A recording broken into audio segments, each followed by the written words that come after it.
when moral relativism became a subject of debate after many on both sides of the political aisle pounced on a new accusation that Democratic Senator Al Franken had kissed and groped a woman without her consent, and demanded the kind of condemnation that has dogged the Republican nominee for Alabama Senator Roy Moore since he was accused of multiple instances of sexual misconduct against teenage girls.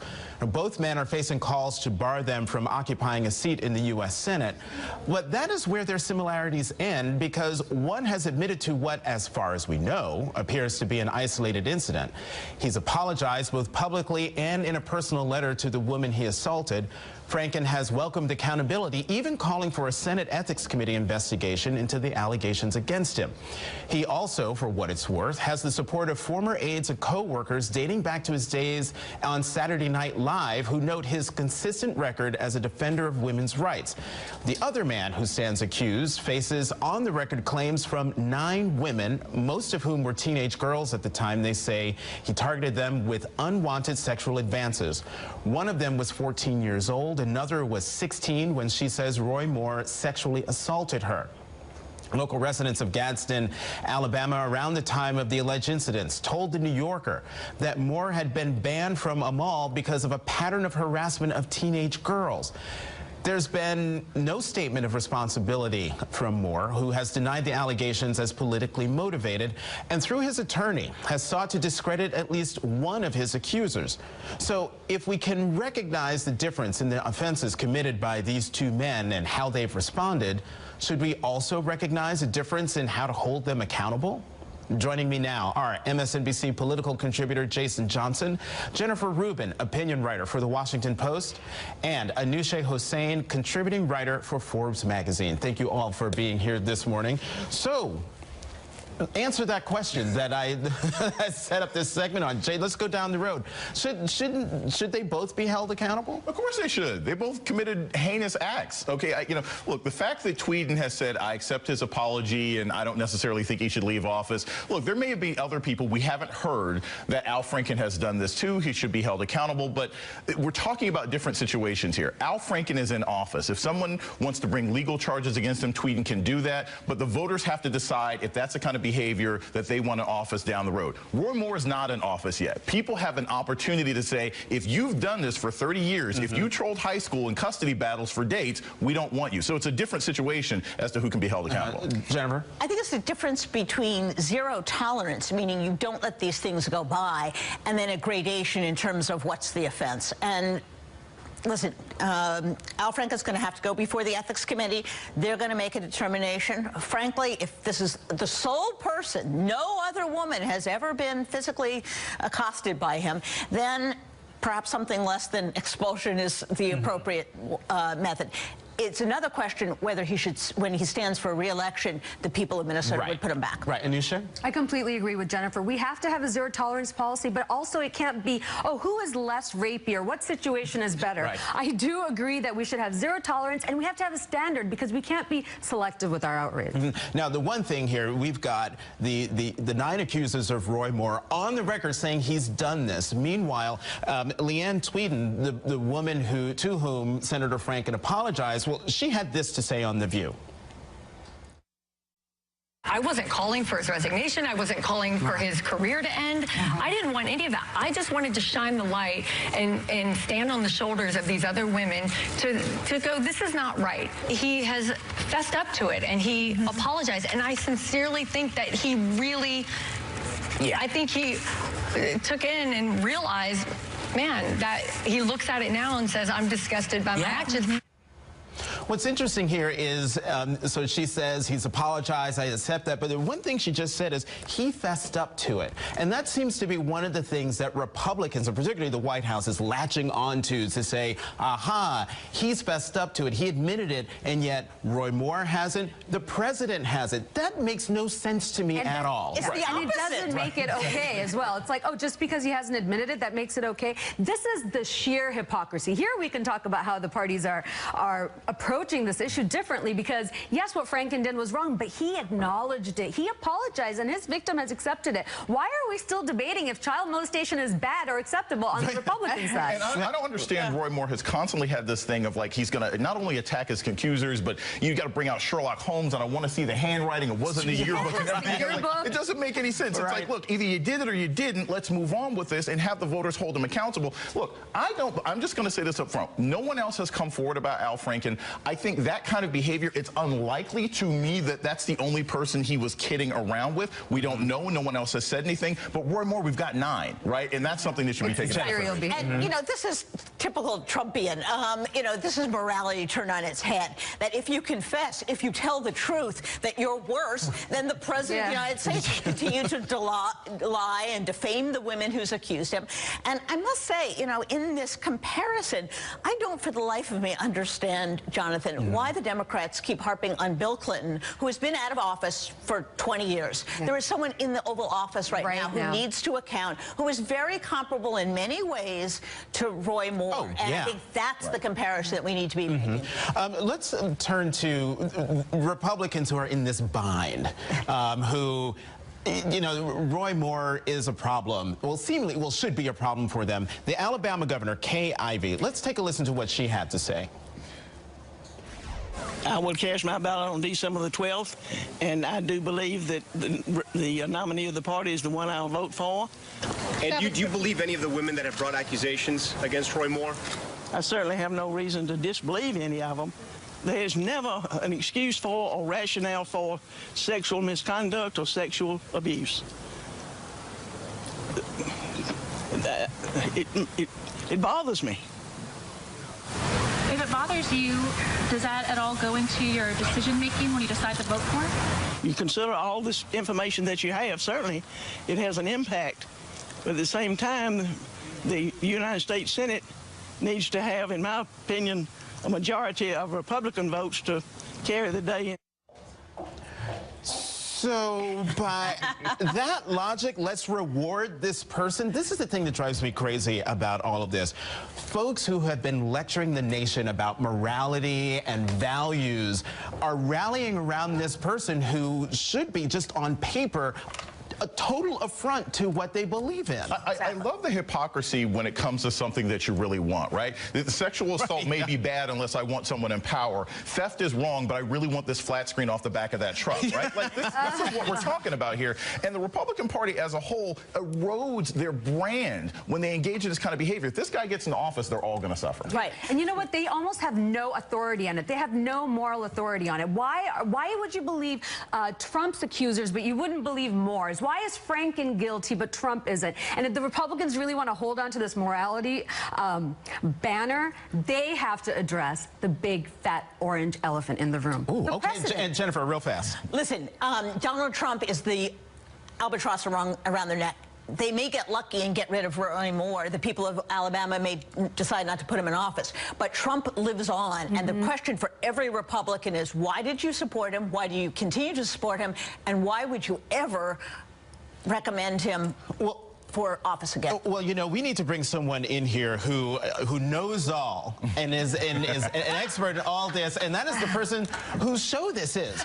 Joy Reid, let's bring you into your own show and get your views on this dilemma that Republicans seem to be in, which is, you know, forget about what we've said for 5 decades about morals and values. This is our guy. We're going to stick with him. Yeah, the situational ethics here, and that used to be something that Republicans were opposed to, right? The idea of the death of outrage that Bill Bennett talked about around Bill Clinton. But, you know, I think I just concur with what Jason said. It's that I want this office. We want this power. And so we have to excuse something that goes, I'm sorry, far beyond and beneath what you're talking about with Bill Clinton and the consensual affair with Monica Lewinsky, which was horrible. horrible in the sense that it was a dynamic of power that was completely asymmetrical, right? But it is not child molestation.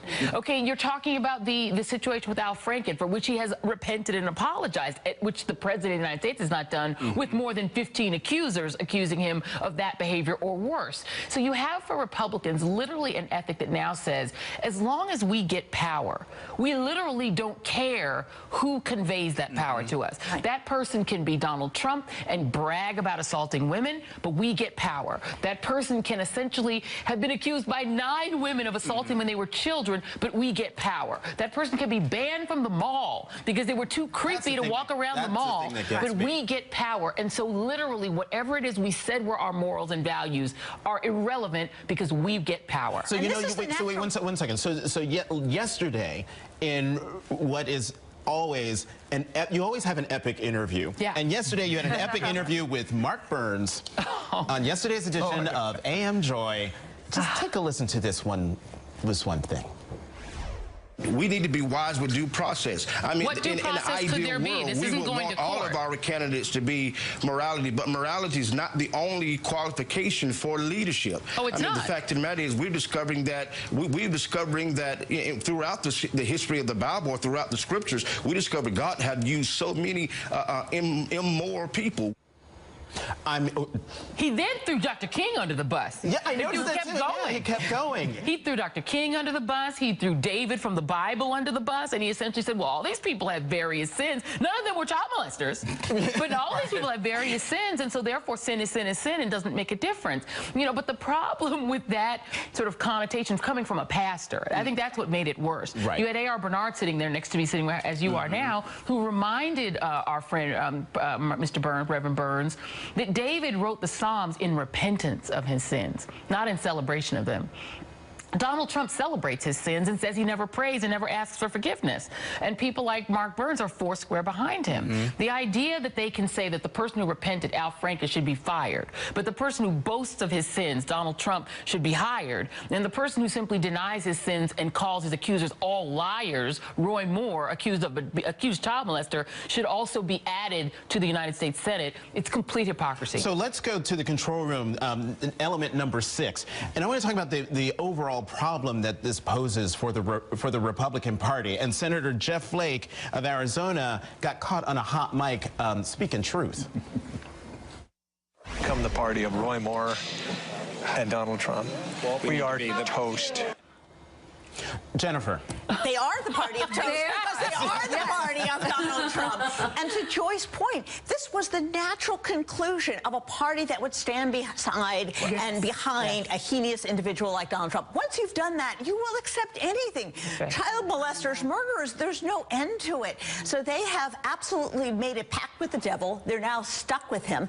And they are going to have to go into 2018 and presumably 2020, if we don't get rid of Trump before that, and have to explain to the voters why they are enabling someone who has almost 20 accusers of physical abuse. I just don't. I think the Republicans need to think long and hard about this idea. You know, this man, he's not allowed in Brookstone, but he's going to be allowed in the Senate, right? Like, I mean, this guy, that is what we're talking about here. Do you want that to be your party? Yes. Yeah.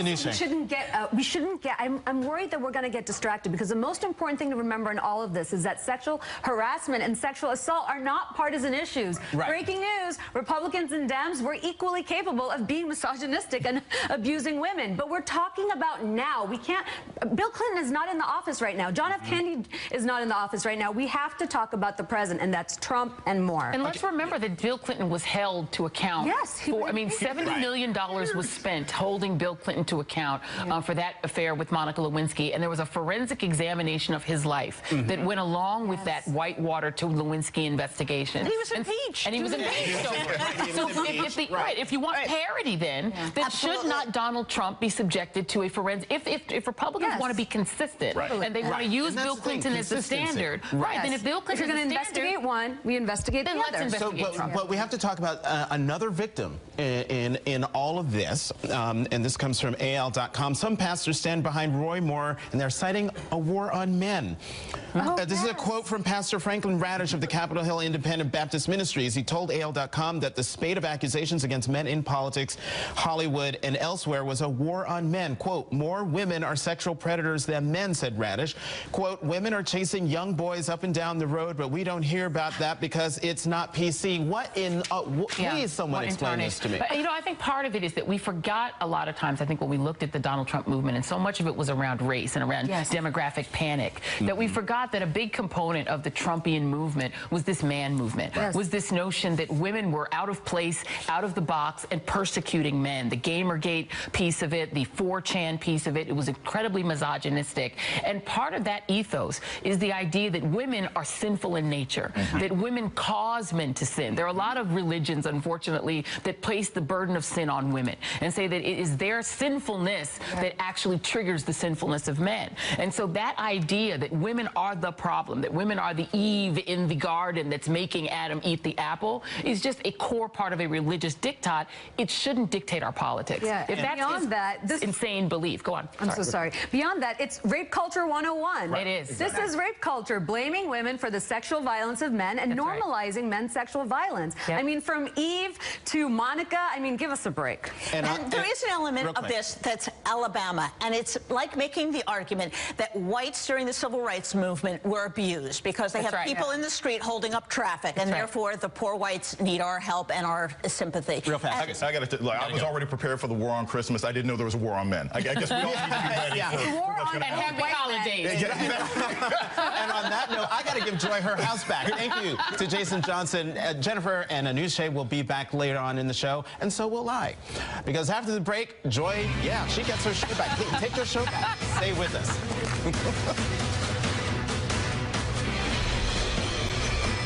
The bottom line is that the White House, the president, is not going to sign a bill that raises taxes on the middle class, period. The House this week passed their version of tax reform, and the Senate is hoping to follow suit right after Thanksgiving. If they can get the votes, that is. But with headlines like this one, the legislation is vulnerable, to say the least. And here to help break it all down, Romina Bacha of the Heritage Foundation and Austin Goolsbee, former chair of the Council on Economic Advisors for President Barack Obama. Thank you guys all for being here. All right, let's start with what Mick Mulvaney, Romina, said this morning on with Jake Tapper. He was asked why the Senate bill makes the corporate tax cuts permanent, but the individual tax cuts lets them expire. Take a look. All of these intricacies about this expires after 5 years. Maybe this is permanent. Maybe this is not. Maybe the estate tax is doubled for another couple of years and then goes away.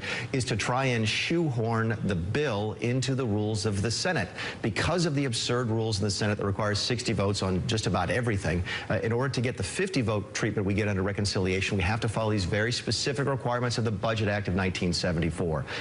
It doesn't speak to the quality of the policy. It's simply trying to essentially manipulate the numbers and game the system so that you can fall into this by using gimmicks. By using gimmicks. And with Andrew Mitchell on Meet the Press just now, he used that same language, that it's a gimmick. Is that a positive argument for a tax bill to say, don't worry, this is all just a gimmick, admitting that it's just a gimmick? There are important components of this tax plan, and in order to make it work, the Senate will have to abide by the rules, the Byrd rule in particular, which doesn't allow for a deficit impact.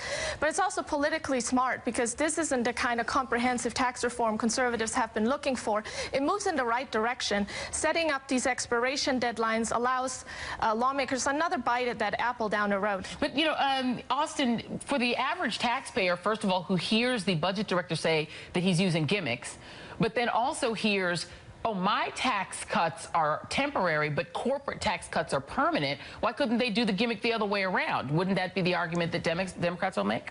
Well, yes, but it's worse than you just described because the actual official scoring came out on this tax bill, and it shows that virtually every person that earns less than $75,000 a year is actually going to have their taxes go up by the end of this tax bill. So I don't think the Republicans are going to be able to explain this away. The only reason that the wrath of God opposition has not descended on this tax bill is because it's not yet come up for passage.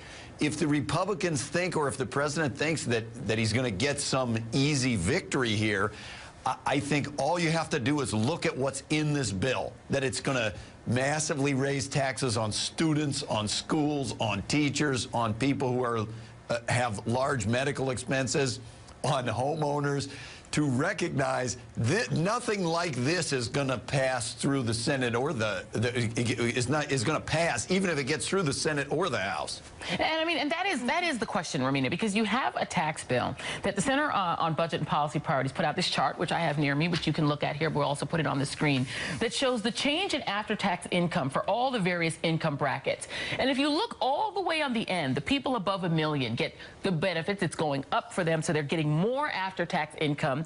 The people all the way down at the bottom, between $10,000 and $20,000 a year, lose the most. They're being hurt the most. You're eliminating things like the child medical expense deduction. How do you explain to the average American why the richest people above $1 million should have more after-tax income? Put that chart back up again if we could. Why should the richest people get more after-tax income as a result of this so-called tax cut, and the poorest people between $10,000 and $20,000 have less? This is a highly misleading chart because it assumes that all of the tax changes that are set to expire will actually be allowed to expire. I don't think that's going to happen. Most likely, lawmakers will reverse those well before they will expire. The other aspect of this likely assumes that the individual mandate repeal that's part of the Affordable Care Act will raise taxes, which is a complete bogus assumption. It'll cost 13 million people their health care. This is, no, only if they choose not to buy overpriced Obamacare health care. Once their premiums are unaffordable, 13 million people will be able to afford health care because of the regulations in that law. But no, because of this law. They will be better able to afford health care because they'll have higher wages. Lower income. They will have higher income. Lower income. Look at the chart. The math. Look, let's go back to Austin Gould. You're the economist here. I'll let you argue this point. If people have 1.5% less income, how will they have more income to buy health care once the individual mandate is repealed? Okay, there's two things going on there. The first is there are people, when the individual mandate goes away, the point is it raises the prices of everyone else. If you're buying health care on the exchanges and a whole bunch of people drop out of the market, the prices go up. That's why they want to do this. They're actively trying to destroy the working Obamacare exchanges. So it's not just that some people will choose not to get health insurance. That's going to raise the prices for everyone else. And the second thing is, you heard right there, you heard Mulvaney himself when he described it as a gimmick, and they say, oh, they don't want to abide by the absurd rules in the Senate. The absurd rules are the rules that require you to pay for your tax cuts. So if you look at the rules in this bill, if they pass this bill, there will be a direct and immediate cut to Medicare because it has to be paid for.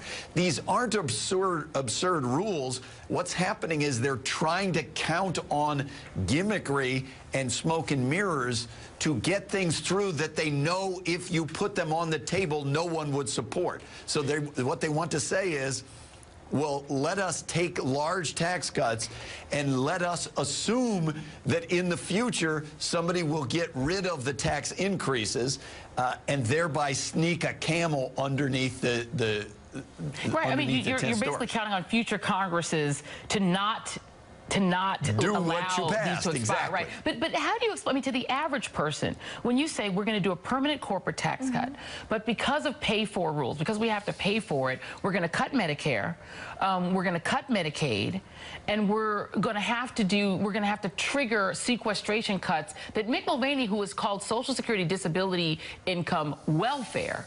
So you're saying you're going to cut the nursing home money for people who use SSDI to pay for corporate tax cuts? How do you how is that even justifiable? Yeah. So the reason to make the corporate tax cut permanent is because it's the most pro-growth policy. That is what will drive up workers' wages. When in history have lowering to corporate tax cuts ever produced more job growth and more wage growth? There are many examples. When? Canada is a recent one. Germany is a recent one. They raised other taxes so they could lower their corporate rate in order to drive up wages for workers. Austin? Do you Real wage income has gone up in Germany as a result. I've been on record, and the Obama administration was on record, of let's try to find ways to reduce the corporate rate paid for by getting rid of deductions within the corporate system.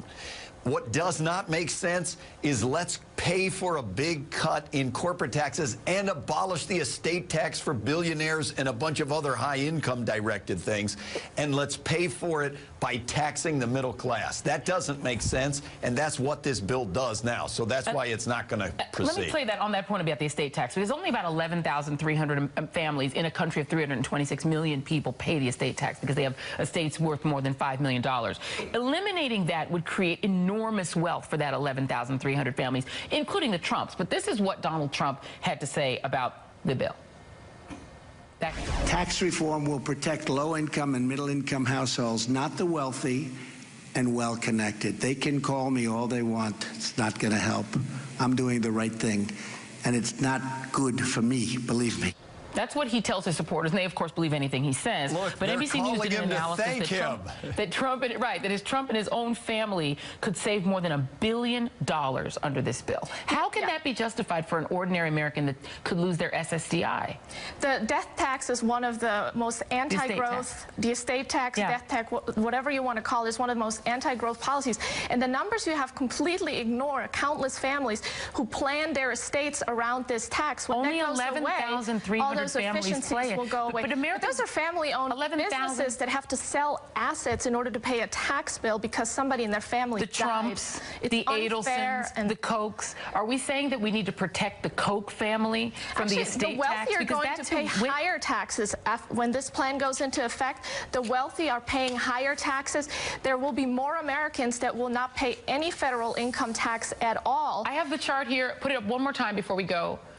That is not what any of the analyses say, and the CBO has been quite clear on it, that the people with the least money are going to pay more in order to give the very rich a tax cut. I don't know how to justify that. No, the distribution is actually in the other direction. It's not according to that. Virtually all middle-class individuals are seeing a tax cut, 10% in the very first years. Actually not backed up by the facts. I appreciate you being here. Wealthier individuals will pay more. Well, that's a talking point, but it isn't backed up by any of the facts and any of the analysis. Underlying bill, unless the CBO is just inventing things. That is not what. Romina Baccia, we'll have to have you back. Thank you. Austin Goolsbee, we'll have you back. Thank you both. We'll debate it all again. And up next, the man who set up the infamous Trump Tower meeting between Donald Trump Jr. and a room full of Russian contacts is now talking. Stay with us. Up next on AM Joy, there's a new character in the Russiagate scandal, and he's now telling his version of events to the special counsel. More on that after the break. In the case of Don, he listened. I guess they talked about, as I see it, they talked about adoption and some things. Nothing happened from the meeting. Zero happened from the meeting. The British music publicist who set up that 2016 Trump Tower meeting is now talking. In his first media interview, Rob Goldstone described to the London Times, quote, that he insists, as Trump Jr. has done, that the meeting ended awkwardly after she, Russian lawyer Natalia Veselnitskaya, switched tack from discussing Democratic funding to U.S. sanctions legislation and Moscow's retaliatory policy that restricts Americans from adopting Russian children. It was vague, generic nonsense, Goldstone says. Goldstone said that he's accepted invitations to talk to special counsel Robert Mueller's investigators, as well as the relevant Senate committees. The Trump Tower meeting followed an email Goldstone sent to Donald Trump Jr. saying a Russian official had damaging information on Hillary Clinton, to which Trump Jr. replied, "If it's what you say, I love it." Jennifer Rubin is back with me, and also with me is Natasha Bertrand, political correspondent with Business Insider, and MSNBC intelligence analyst Naveed Jamali. All right, Natasha, I'm going to go to you on this first. Rob Goldstone, in his interview with the Times of London, said a couple of things. Let's do cut one. He says, if I'm guilty of anything, and I hate the word guilty, I love that phrase, it's hyping the message and going the extra mile for my clients, using hot-button language to puff up information I'd been given. I didn't make up the details. I just made them sound more interesting. Is Rob Goldstone essentially saying that he misled Donald Trump Jr. in setting the meeting up as to what would be delivered?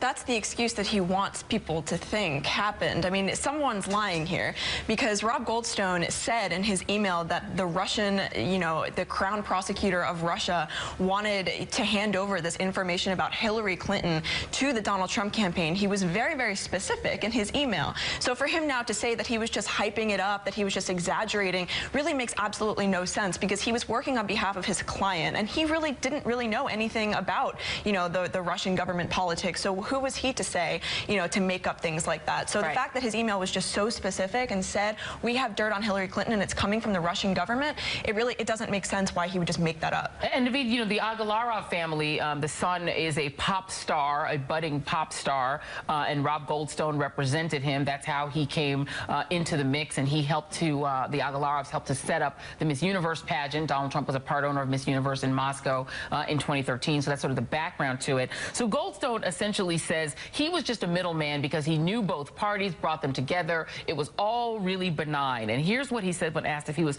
part of a plot to influence the election. When asked if he's part of a plot to influence the election, Goldstone rolls his eyes. When people said that, I thought it was the most ridiculous thing I've ever heard. That doesn't mean that maybe there wasn't any Russian interference or Trump campaign collusion in other ways. I don't know. But I sure wasn't a part of it. What do you make of that?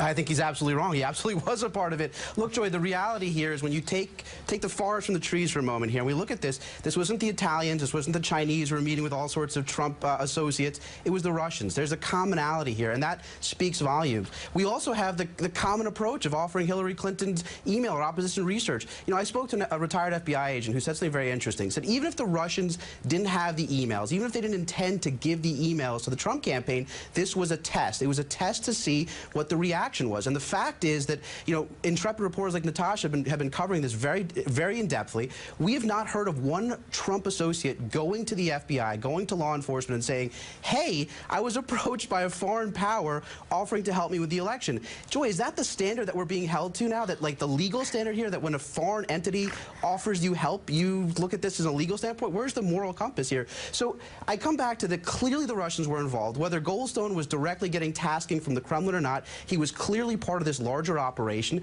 And the reality is that the Trump campaign ate this up. They took it hook, line, and sinker. They didn't disclose it. They didn't offer, you know, to rebuke it. They really ran with it. And I think as we get down the road with Mueller, we're going to find that this is something that was discussed in-depthly internally with the Trump campaign. Yeah, and you know, and Jennifer, as we go through just showing who was at that meeting, so you had Manafort there, you had Kushner there, you had Donald Jr., Rob Goldstone, the Russian lawyer Natalia Veselnitskaya, you had a Russian-American lobbyist, Renat Akhmetshin, I think I'm pronouncing that wrong, Russian-American businessman Ike Kavaladze, and the translator. So you had all of these people in this meeting.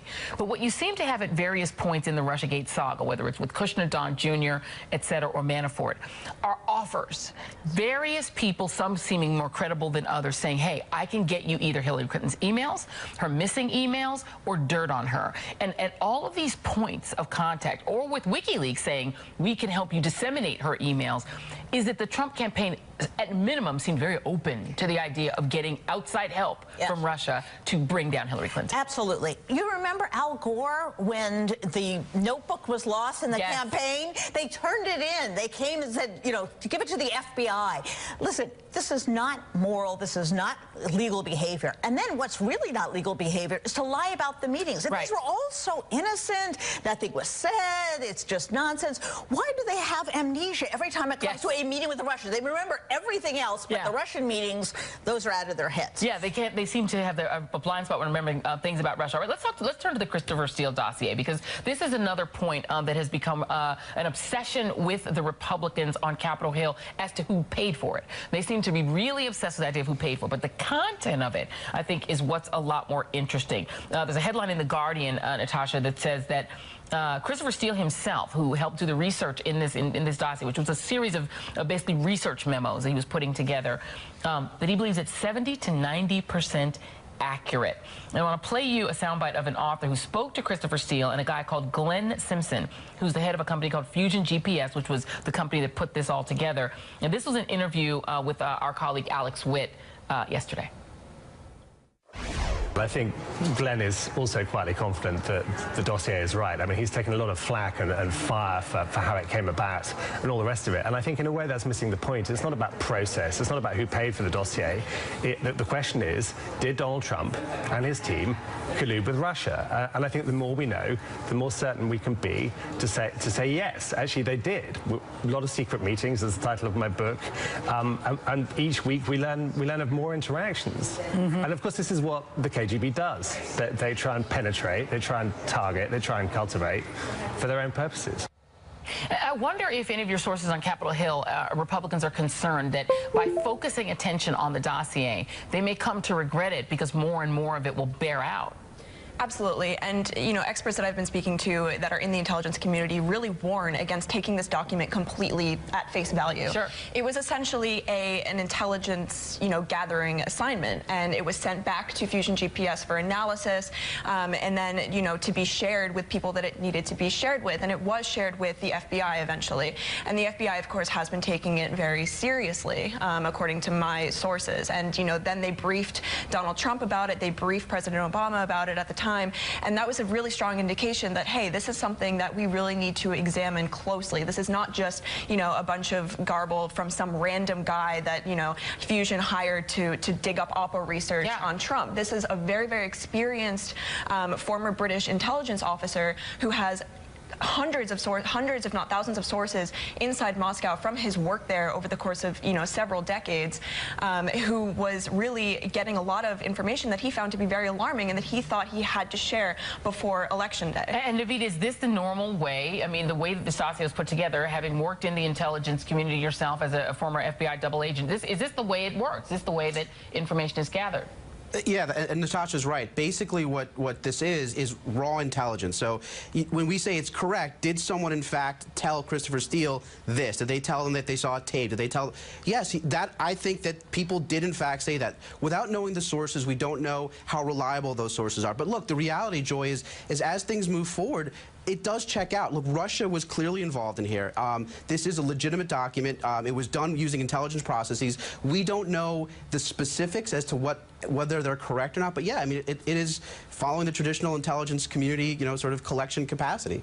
Yeah, and more importantly, Mueller has hold of it and can continue the investigations in it. Jennifer Rubin's going to be back at our next hour. Natasha Bertrand, Naveed Jamali, thank you.